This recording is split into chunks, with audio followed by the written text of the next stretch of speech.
what were some of the things you had you have in your cooler? You were saying that you should definitely bring along. You were telling me like the radio. Oh, you always have to have a portable VHF because if your power fails or your battery goes underwater, you won't have any power source. So to communicate with Coast Guard or anybody close by, you use portable VHF. Also, I got, this is called a Halo Bolt.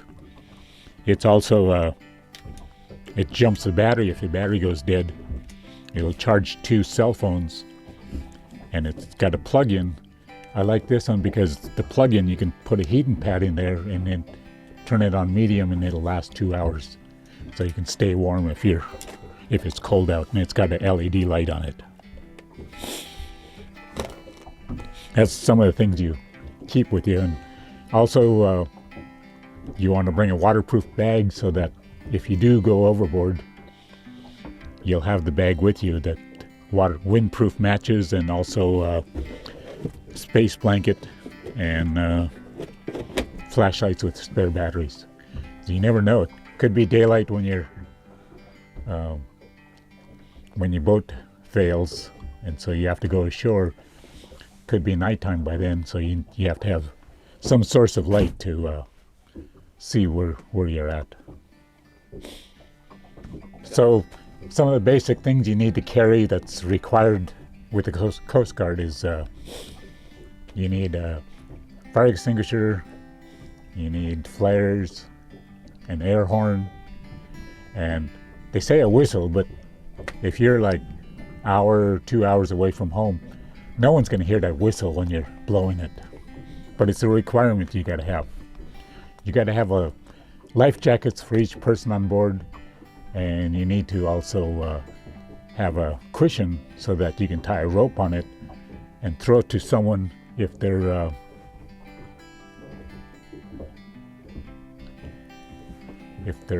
away from the boat.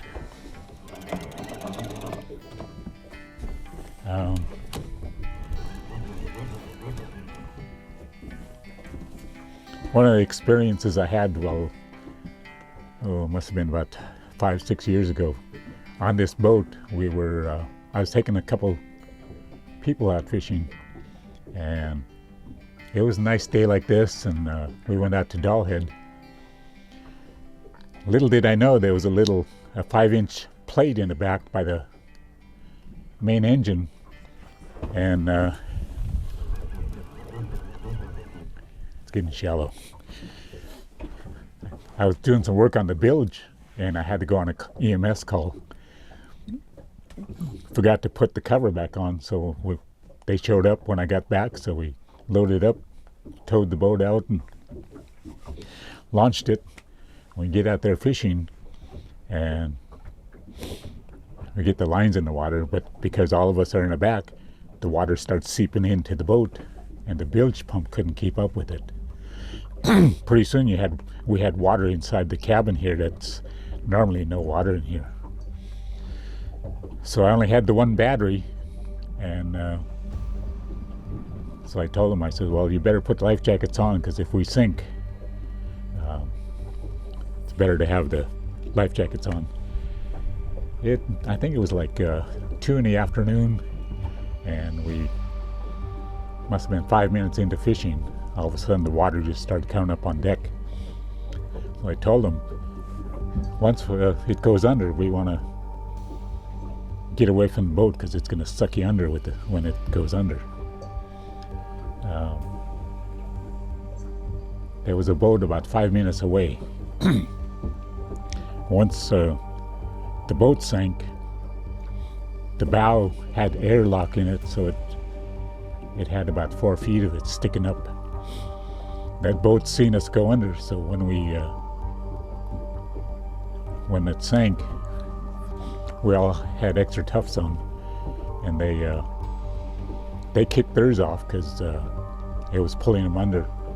Mine, I had rain pants on, and it kept the water out, so I didn't have no problem.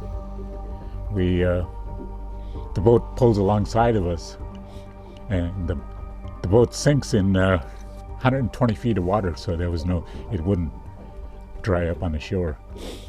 And it was pretty flat. So once they pulled us onto their boat, there was 3 of us. They called the Coast Guard. And instead of the Coast Guard going over to look at the boat, they just followed the boat we were on back to the boat ramp and didn't ask us anything. Didn't even go and check on the boat. The next day, I had a close friend of mine used his boat, and I took my skiff out and we towed it from Dollhead. And it took us 2 days because we had to wait for a real low tide to get it dried up on the shore and then upright it because it was upside down.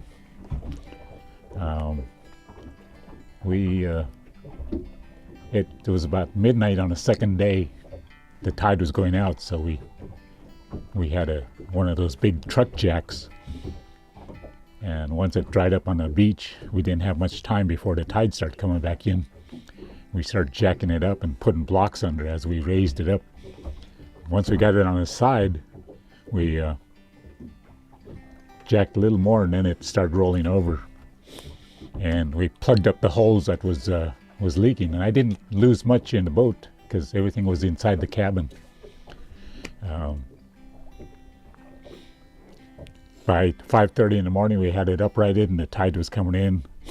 Once the tide came up, the boat drifted, so we tied it off to his boat, and we headed back to the boat ramp.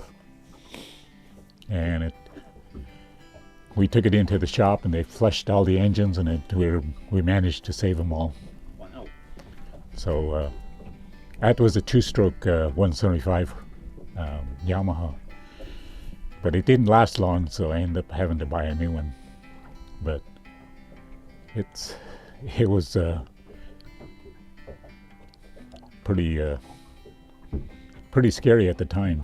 Yeah. So that's about it.